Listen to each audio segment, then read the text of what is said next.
ఏది అయినా రుచి ఆచి చికెన్ మసాలా. ఆచి చికెన్ మసాలా. కేసీఆర్ ఎస్సీలను అవమానించారని, అందుకే అదే సామాజిక వర్గానికి చెందిన గడ్డం ప్రసాద్ ని స్పీకర్ గా కూర్చోబెట్టామని సీఎం రేవంత్ అన్నారు.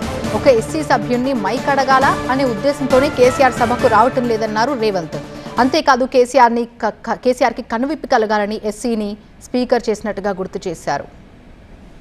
నేను తమరి ద్వారా చెప్పదలుచుకున్నా, బట్టి విక్రమార్క గారు, దామోదర రాజనరసింహ గారు, వివేక్ వెంకటస్వామి గారు, అడ్లూరి లక్ష్మణ్ గారు, ధనసరి సీత అనసూయ సీతక్క గారు, రామచంద్ర నాయక్ గారు, వేముల వీరేశం గారు, అద్దంకి దయాకర్ గారు, ఇట్లా నేను చెప్పుకుంటూ వెళ్తే ఎంతమంది దళితులకి ఈరోజు ప్రభుత్వంలో అవకాశం వచ్చింది అధ్యక్ష.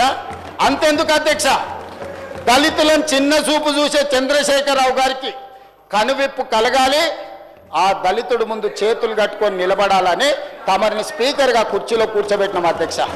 ప్రతి క్షణం ఏ దళితులనైతే చంద్రశేఖరరావు గారు వారి పార్టీ అవమానించిందో ఆ దళితుడు ముందు నాకు మైకు కావాలి, మీరు కరుణించండి, మీరు దయ చూపండి, ఇన్నాళ్ళు నేను చేసిన పాపాలకు ఈనాడు శిక్ష అనుభవిస్తున్నా అని మీ ముందల చేతులు కట్టుకునే విధంగా మిమ్మల్ని ఈరోజు స్పీకర్గా మా ఎమ్మెల్యేలందరూ మా పార్టీ తమరిని ఆ కుర్చీలో కూర్చోబెట్టారు అధ్యక్ష.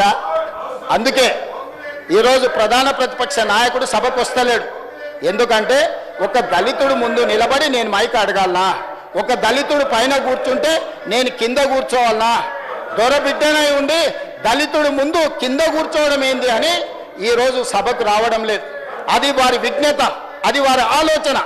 పోని ఆయనకు అహంకారం ఉంది, వయసు మీద పడ్డది, లేకపోతే మనకంటే వయసులో పెద్దోడు అని ఆయనను కొన్ని విషయాలలో మనము చూసి చూడనట్టు ఉన్నా వీళ్ళకేం పోయే కాలం అధ్యక్ష, ఏం పోయే కాలం?